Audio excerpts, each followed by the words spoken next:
सूत्र संस्कृत में है, ये तो आप जानते ही हैं, क्योंकि उस जमाने में हिंदी थी नहीं, तमिल थी नहीं, तेलुगु थी नहीं, ज्यादा से ज्यादा संस्कृत ही थी या प्राकृत थी। तो संस्कृत में उन्होंने सब कुछ लिखकर छोड़ दिया। वही सूत्र मैं पिछले कई वर्षों से पढ़ता रहा, 4-5 वर्षों से तो बहुत ज्यादा पढ़ रहा हूं, जब से मुझे मन में ये बात आई पढ़ता रहा। और हमारा जो अभियान है जो पूरे देश में हम चलाते हैं स्वदेशी के लिए, उससे ये बहुत गहराई से जुड़ा है। क्योंकि हमारे अभियान में अब तक हम ये बात करते थे ना कि घर में पेप्सी कोला कोका कोला मत लाओ क्योंकि विदेशी पेय है। फिर मैं ये भी कहता था ये पीने लायक नहीं है, टॉयलेट क्लीनर है। बहुत साल पहले मैं बोल के गया था चेन्नई में। अब सरकार ने भी मान लिया है कि टॉयलेट क्लीनर है और वैज्ञानिकों ने सिद्ध कर दिया है कि टॉयलेट क्लीनर है। तो ये बातें हम स्वदेशी अभियान में जोड़कर चलते थे। जब मुझे पता चला कि इसी स्वदेशी अभियान का एक बड़ा हिस्सा है पेप्सी कोका कोला भारत से धन लूटकर अमेरिका ले जा रहा है, ऐसे एलोपैथी चिकित्सा की दवाएं बनाकर कंपनियां उससे भी ज्यादा लूट कर ले जा रहे। एक अमेरिकन कंपनी है, उसका नाम है प्रॉक्टर एंड गैम्बल। उसकी बैलेंस शीट मैंने देखी तो उनका मुनाफे का प्रतिशत 20,000 है, माने 20,000% प्रॉफिट कमा रहे हैं वो भारत में। पेप्सी कोका कोला तो 1000% पे काम कर रहे हैं, प्रॉक्टर एंड गैम्बल 20,000% पे काम कर रहे हैं। एक अमेरिकन कंपनी है एली लिली, उनका प्रॉफिट परसेंटेज 35,000 है, 35,000% मुनाफा कमा रहे हैं वो भारत में। तो ध्यान में आया कि विदेशी कंपनियां पेप्सी कोका कोला बेचकर जितना धन कमा रही हैं, उससे कई गुना ज्यादा एलोपैथी की दवाएं बेचकर कमा रही हैं।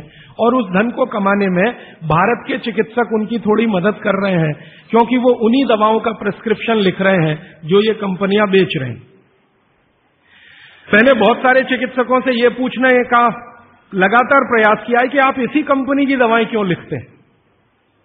मान लो एक चिकित्सक है, बहुत पैसे वाला है, प्रॉक्टर एंड गैम्बल की ही दवाएं लिखता है। बंबई में मैंने ये ज्यादा काम किया। और एक है वो एली लिली की ही लिखता है, एक है सेंडोज की ही लिखता है, एक सीबागाइगी की ही लिखता है। तो पता चला कि उनका कमीशन फिक्स है। ये खराब शब्द बोलने के लिए आप मुझे माफ करेंगे, डॉक्टरों का कंपनियों से कमीशन फिक्स है। माने कमीशन जो कंपनी ज्यादा देगी वो उसका प्रिस्क्रिप्शन लिखेंगे। इसका मतलब यह है कि उनको आपकी चिकित्सा से कोई लेना देना नहीं है, उनको अपने कमीशन की चिंता है। और वो कमीशन खाकर ऐसी दवाएं भी लिखेंगे आपको जो जरूरत नहीं है, गैर जरूरी है। अक्सर आपने देखा है कि एक साथ कोई डॉक्टर का प्रिस्क्रिप्शन है, 18-20 गोलियां लिखी हुई हैं, 4 सुबह 4 दोपहर 4 शाम 4 रात गोलियां ऐसे खिलाते हैं जैसे सब्जियां खाएं हम। और वो तो कहते हैं कि सब्जी वब्जी खाओ ही मत, गोलियां ही खाते रहो। हाँ, विटामिन बी के लिए भी गोली खा लो, विटामिन सी के लिए भी गोली खा लो, विटामिन ए के लिए भी गोली खा लो, और गोली से भी ज्यादा इंजेक्शन लगवा लो। और अब तो उन्होंने पता नहीं क्या क्या सब बना दिया। माने जो प्रकृति हमें दे रही है उसके चक्कर में न फंस के ये गोलियों के चक्कर में फंसो, ताकि कंपनी का माल बिके, ताकि उनका भी कमीशन बढ़े। ये पूरे देश में चल रहा है, कहीं ज्यादा कहीं कम। मैं आपको विनम्रतापूर्वक ये कहने आया कि जिस चिकित्सक को भगवान मानकर आप उसके पास जाते हैं, पैसे भी देते हैं, फीस भी देते हैं, लेकिन वो दवा आपको देता है कमीशन के आधार पर कि ज्यादा कमीशन है तो ये दवा लिखनी है, नहीं तो नहीं लिखनी। और भारत की सरकार बिल्कुल भी फेल हो चुकी है इस कमीशन खोरी को रोकने में। और मेडिकल काउंसिल ऑफ इंडिया के पास ऐसा कोई कार्यक्रम नहीं है कि डॉक्टरों की कमीशन खोरी पर वो कंट्रोल कर सके। जो शपथ लेकर डॉक्टर निकल रहे हैं उसके ठीक उल्टे काम वो अपने जीवन में कर रहे हैं। एक शपथ उनको दिलाई जाती है, वो शपथ लेकर निकलते हैं, उसमें बड़ी बड़ी बातें हैं, लेकिन जीवन ठीक उसका उल्टा है। तो ये सब बातों को ध्यान में रखकर मुझे ऐसा लगा कि भागवत जी की बात जो वो कहते हैं कि 85% जो जीवन की चिकित्सा है वो हर व्यक्ति स्वयं कर सकता है, 15% के हिस्से में विशेषज्ञ की जरूरत है। तो मुझे लगा कि जो 85% है वो तो जानो। और वो जानने के लिए 5-6 साल जो काम किया मैंने, उसमें से कुछ सूत्र मैंने निकाले। भागवत जी के 7,000 सूत्र हैं। सभी सूत्रों पे बात करूं तो कम से कम तो महीना सवा महीना लगता है, वो भी रोज 3 घंटे बात करूं तो मैंने कहा और सोचा कि इतना समय किसी के पास भी नहीं है और शायद मेरे पास भी नहीं है तो इनमें से कुछ सूत्र हैं जो बहुत जरूरी लगते हैं, वो निकालो। तो भारत में जैसे मैंने हार्डीकर जी का नाम लिया, उनकी मैंने मदद ली इसमें, और हार्डीकर जी के बराबर के कई ऐसे वैद्य हैं, उनकी मदद मैंने ली, और मैंने कहा कि आप मुझे बताओ ये सूत्र, ये सूत्र, ये सूत्र, ये सूत्र बहुत ही जरूरी है, बिना इसके आदमी का जीवन ही नहीं चलेगा, ये पहले मुझे बता दो। तो उन्होंने बताना शुरू किया, तो वो 7,000 से घट के 3,000 तक आए। फिर मैंने कहा ये 3,000 में मुझे बताओ, तो 3,000 से 1,000 पर आए, फिर 500 पर आए, फिर 500 से 50 पर आ गए। और वो 50 के बाद भी उन्होंने कहा अगर तुम ये 50 भी नहीं बता सकते तो ये 15 तो जरूर बता दो। तो मैं तो आपको 50 तो कम से कम बताने ही वाला हूं, क्योंकि अगले 5-6 दिन मेरे पास समय है, लेकिन उन 50 में जो 15 हैं वो सबसे महत्वपूर्ण है। भागवत जी खुद मानते हैं, और उनके नीचे के जितने भी विशेषज्ञ हुए हैं पिछले हजारों सालों में, वो भी मानते हैं कि ये सबसे महत्वपूर्ण सूत्र है। उसमें से पहला सूत्र मैं बात शुरू करता हूं। आपके पास अगर कागज पेन हो तो जरूर निकाल लीजिए, नोटबुक है तो बहुत अच्छा होगा, डायरी है तो बहुत ही अच्छा होगा, क्योंकि पता नहीं दोबारा कब कौन व्यक्ति इस विषय पर आपसे बात करने आएगा। और अगर नहीं है कागज पेन कॉपी तो भी चिंता मत करिए, क्योंकि मैंने पिछले कुछ वर्षों में काम करते करते ये सूत्रों को किताब में भी लिख डाला है। मैंने किताब बना दी है, भागवत संहिता जो है, मैंने भागवत जी की अष्टांग हृदयम और अष्टांग संग्रम, इनके सूत्रों को कलेक्ट करके, सेलेक्ट करके 3 भाग में एक पुस्तक बनाई है, पार्ट 1, पार्ट 2, पार्ट 3, अष्टांग हृदयम, भाग 1, भाग 2, भाग 3। मूल लेखक भागवत जी हैं, मैंने सिर्फ सिलेक्शन किया है, और सिलेक्शन के साथ आज के हिसाब से उसको थोड़ा विश्लेषित किया है। जैसे मैं एक उदाहरण दूं तो आपको मेरी बात समझ में आए। भागवत जी ने एक सूत्र लिखा, अब मैं संस्कृत में बात नहीं करूंगा क्योंकि समय बढ़ जाएगा। एक सूत्र उन्होंने लिखा कि भोजन को बनाते समय, इसको माताएं बहनें सब बहुत ध्यान से सुने, पुरुष भी सुने तो अच्छा है। भोजन को बनाते समय पवन का स्पर्श और सूर्य का प्रकाश अगर नहीं मिला, किसको? भोजन को। जिस भोजन को आप बना रहे हैं या पका रहे हैं, उसको पकाते समय पवन का स्पर्श और सूर्य का प्रकाश नहीं मिला, वो भोजन कभी नहीं करना। क्यों? तो वो आगे लिखते हैं, ये भोजन नहीं विष है। और फिर आगे लिखते हैं कि दुनिया में 2 तरह के विष हैं। एक ऐसे विष होते हैं जो तत्काल असर करते हैं, और एक ऐसे विष होते हैं जो धीरे धीरे असर करते हैं। तत्काल असर वाले विष आप जानते हैं, जीभ पर एक ड्रॉप डालो मर जाओ, ऐसे बहुत विष हैं। और धीरे धीरे असर करने वाले विष माने 2 साल में, 5 साल में, 10 साल में, 15 साल में, 20 साल में असर करेंगे और आपको मरने की स्थिति में पहुंचा देंगे। तो सूत्र उनका इतना है कि जिस भोजन को बनाते समय पवन का स्पर्श और सूर्य का प्रकाश ना मिले, वो भोजन को कदापि ना करें, क्योंकि वो विष है। अब ये तो सूत्र है, पहले संस्कृत है, मैंने वो हटा दिया, संस्कृत नहीं कहा, सीधे हिंदी में कहा। अब इस हिंदी का विश्लेषण करें, हम कहना क्या चाहते हैं वो, और आज के हिसाब से विश्लेषण करें, सन 2007 के हिसाब से विश्लेषण करें। अब तक मैंने जो बोला वो भागवत जी का हिस्सा था, अब जो वो बोल रहा हूं वो मेरा हिस्सा है। भागवत जी कह रहे हैं कि प्रेशर कुकर का भोजन ना करें, क्योंकि प्रेशर कुकर एक ऐसी तकनीक है जिसमें भोजन बनाते समय ना तो सूर्य का प्रकाश जा सकता है, ना पवन का स्पर्श उसको मिलेगा।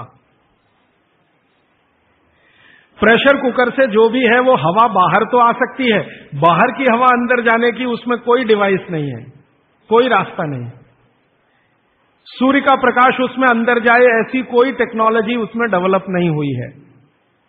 तो भागवत जी ने 3,500 साल पहले कहा, शायद उनको ये अंतर चेतना में आ गया होगा कि ये कभी ना कभी आदमी प्रेशर कुकर बना ही लेगा।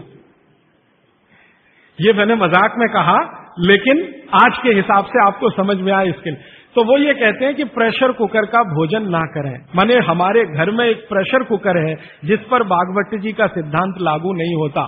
माने सिद्धांत ऐसे लागू नहीं होता कि हम उसका खाना खाएं, ना खाएं, वो विष है।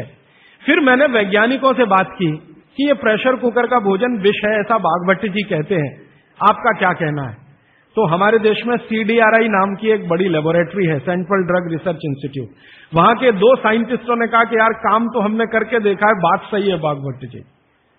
मैं कहता हूं ये टीवी पे बोलो, तो उन्होंने कहा ये प्रेशर कुकर कंपनियां गर्दन काट देंगी हमारी, टीवी पे नहीं बोल सकते हम, तुम चाहो तो बोलो। मैंने कहा आपकी रिसर्च क्या कहती है? वो ये कहते हैं कि ये जो प्रेशर कुकर है ज्यादा से ज्यादा या 99% एल्यूमिनियम के बने हुए हैं। एल्यूमिनियम आप जानते हैं। और वो ये कहते हैं कि भोजन रखने और बनाने का सबसे खराब मेटल अगर कोई है तो एल्यूमिनियम ही है।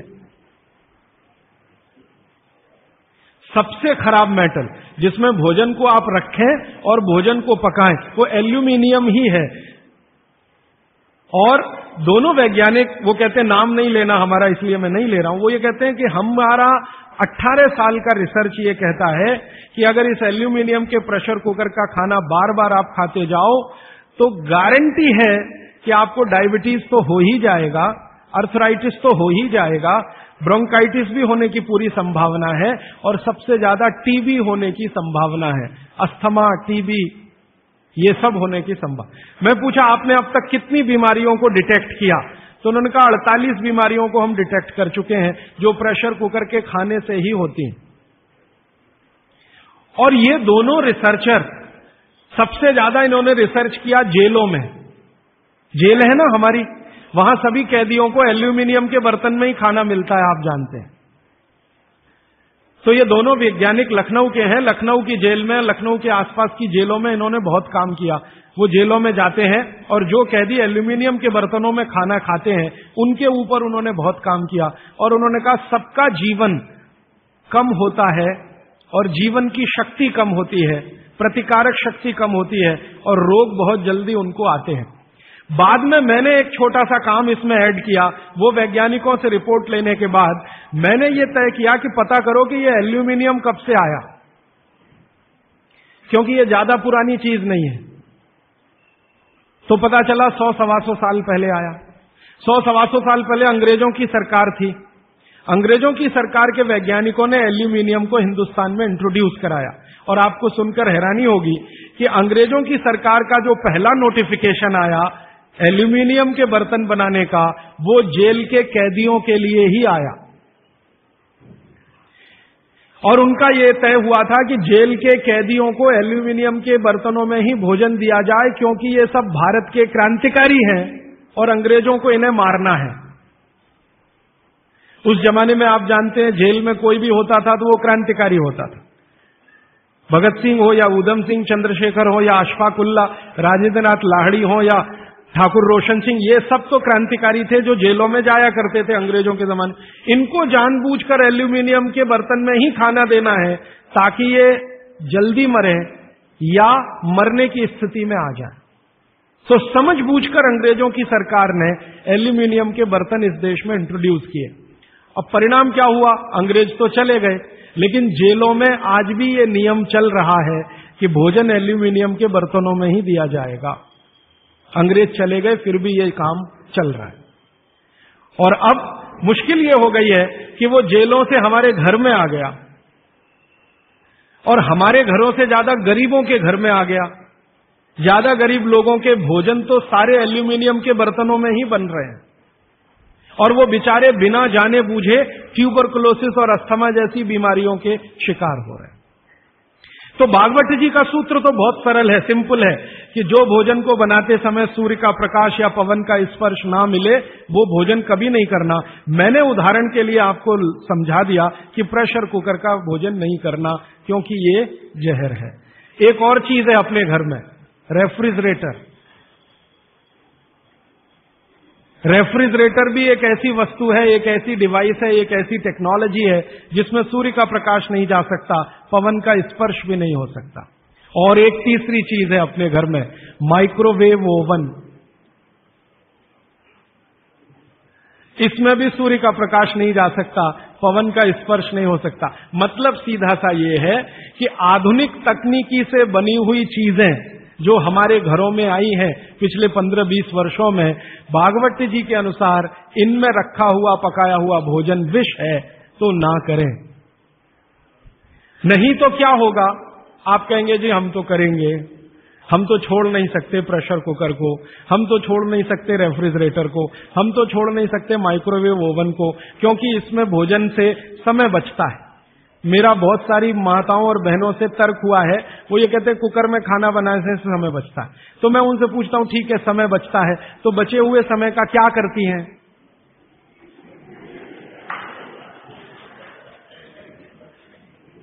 तो ज्यादातर माताओं बहनों का उत्तर है सास भी कभी बहू देखते हैं।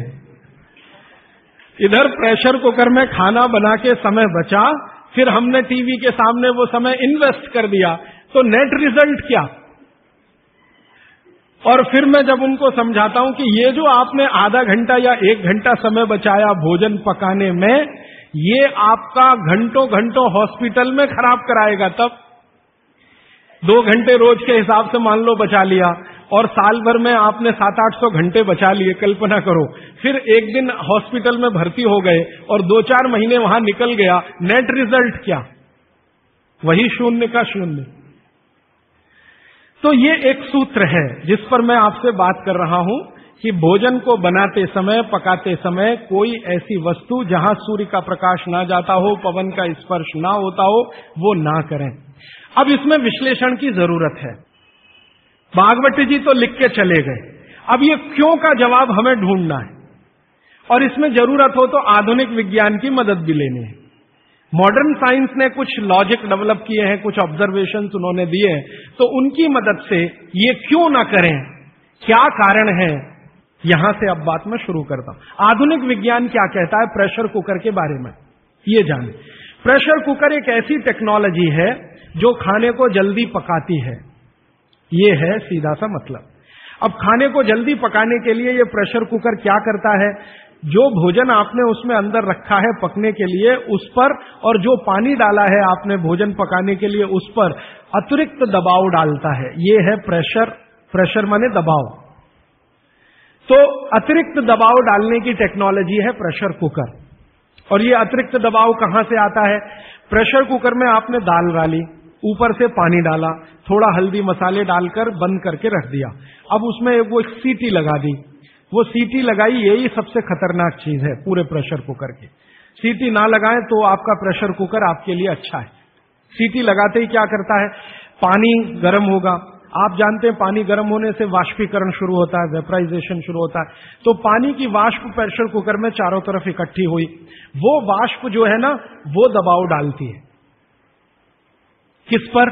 दाल पर, चावल पर, सब्जी पर। ये दबाव डाल के होता क्या है, दाल, एक कल्पना करिए, अरहर की दाल, थोड़ी देर के लिए कल्पना, अरहर की दाल के छोटे छोटे टुकड़े, एक दाल को तोड़कर 2 टुकड़े, जिसको द्विदल कहते हैं, जैन समाज के लोग तुरंत समझ में आ जाएंगे। द्विदल, चने की दाल, अरहर की दाल, ये सब द्विदल है। इसको तोड़कर आपने दाल बनाई है। अब ये दाल पानी में पड़ी है, नीचे से गर्म और ऊपर से भाप का दबाव, तो ये दाल जो है ना फट जाती है। फटना समझते हैं? वो दरकना शुरू हो जाता है। उसके अंदर के जो मॉलिक्यूल हैं, दाल के अंदर जो अणु हैं, वो अणु एक दूसरे को जो जकड़कर बैठे हुए हैं, ये पानी का प्रेशर उन अणुओं को तोड़ता है और दाल दरकना शुरू होती है। वो दाल दरक जाती है और पानी इतना गर्म होता है तो उबल जाती है, पकती नहीं है, उबलती है। पकना और उबलने में अंतर है। तो उबल जाती है और दरक जाती है। आप खोलते हैं, 5 मिनट बाद आपको लगता है दाल पक गई है। पक नहीं गई है, वो थोड़ी सॉफ्ट हो गई है, नरम हो गई है, क्योंकि नीचे से गर्मी पड़ी, ऊपर से प्रेशर पड़ा वाष्प का, वो पकी नहीं है, उबल गई है और उसका सॉफ्टनेस बढ़ गई है। तो आपने खा लिया तो आपने कहा पकी हुई दाल खा ली। माफ करिए, दाल पकी हुई नहीं है। फिर आप बोलेंगे जी पकी हुई दाल और इस दाल में क्या अंतर है? पकी हुई दाल का आयुर्वेद में एक सिद्धांत है। आयुर्वेद में वैसे सभी सिद्धांत हैं, उसमें से एक मैं आपसे बता रहा हूं।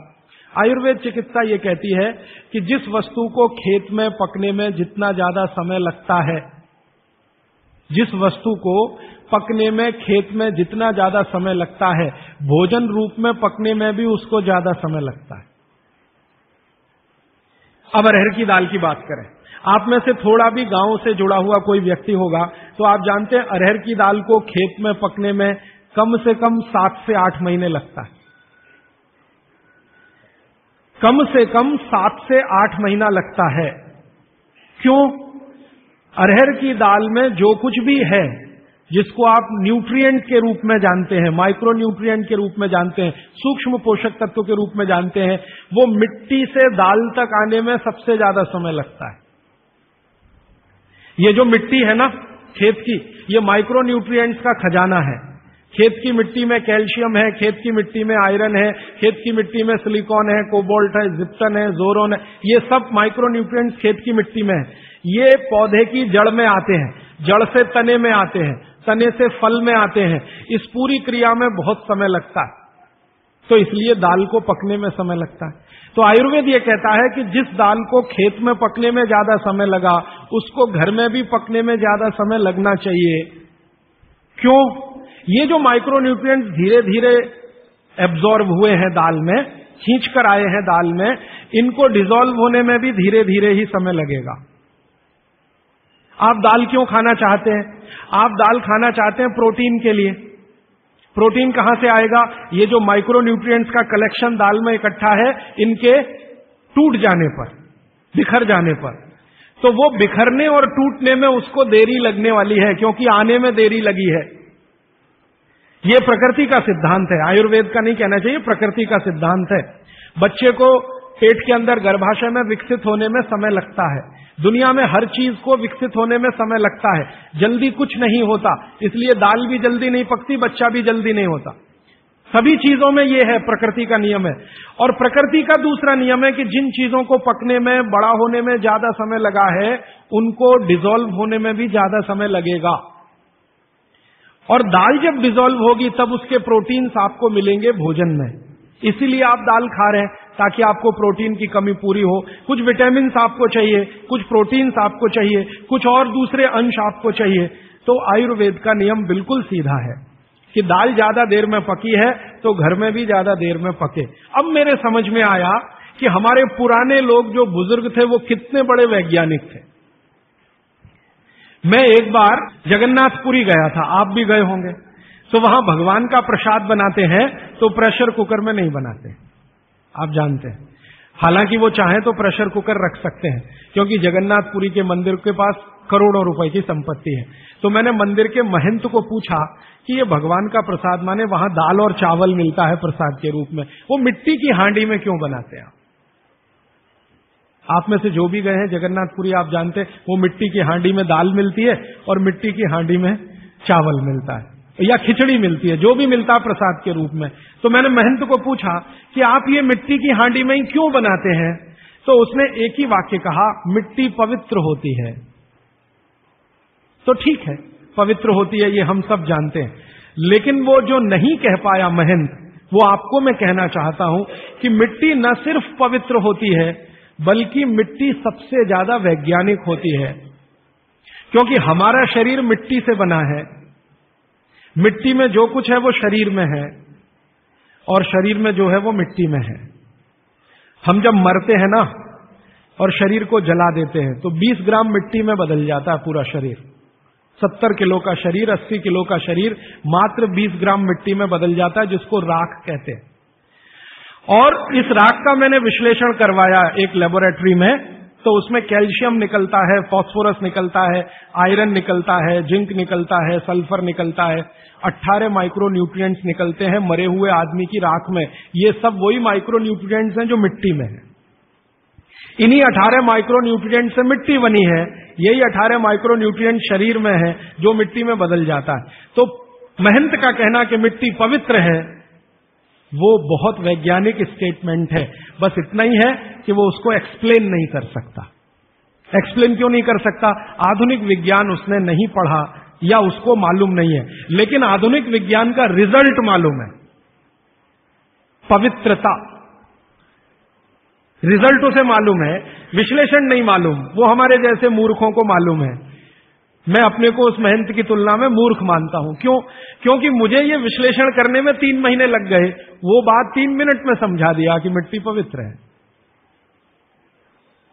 तो ये मिट्टी की जो पवित्रता है, उसकी जो माइक्रो न्यूट्रिएंट्स की कैपेसिटी या कैपेबिलिटी है, उसमें से आई है। तो मिट्टी में दाल आई है, दाल आपने पकाई है, तो महंत कहता है कि मिट्टी पवित्र है, इसलिए हम मिट्टी के बर्तन में ही दाल पकाते हैं, भगवान को पवित्र चीज ही देते हैं, अपवित्र चीज भगवान को नहीं दे सकते। अच्छा, मैं वो दाल ले आया और भुवनेश्वर लेके गया, पुरी से भुवनेश्वर। भुवनेश्वर में CSIR का एक लेबोरेटरी है, council of science and industrial research का लेबोरेटरी है, जिसको रीजनल रिसर्च लेबोरेटरी कहते हैं। तो वहां ले गया, कुछ वैज्ञानिकों से कहा ये दाल है, उन्होंने कहा हाँ ये पुरी की दाल है। मैंने कहा इसका विश्लेषण करना है, इस दाल में क्या है। तो उन्होंने कहा यार ये तो बड़ा मुश्किल काम है, 6-8 महीने लगेगा। मैंने कहा ठीक है फिर भी। तो उन्होंने कहा हमारे पास पूरे इंस्ट्रूमेंट नहीं है, हमारे पास जो जो चाहिए वो नहीं है, आप दिल्ली ले जाओ तो बेहतर है। तो मैंने कहा दिल्ली ले गया तो खराब तो नहीं होगी? उन्होंने कहा नहीं होगी, क्योंकि ये मिट्टी में बनी है। तो पहली बार मुझे समझ में आया मिट्टी में बनी है तो खराब नहीं होगी।